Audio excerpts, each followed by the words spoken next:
माननीय अध्यक्ष, गुरुजन आणि माझ्या मित्र मैत्रिणींनो, सर्वांना माझा नमस्कार. माझे नाव मीनाक्षी आहे. आज आपण राजमाता जिजाऊ यांची जयंती साजरी करीत आहोत. जिजाऊ या एक असामान्य स्त्री होत्या. त्यांनी छत्रपती शिवाजी महाराजांना घडविले. त्यांनी शिवरायांना लहानपणापासूनच उत्तम संस्कार दिले.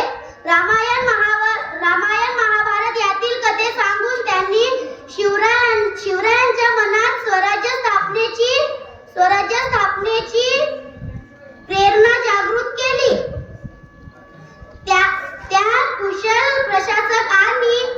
कुशल प्रशासक आणि युद्धकले धर्माचेही धडे दिले. स्त्रियांचा आदर करणे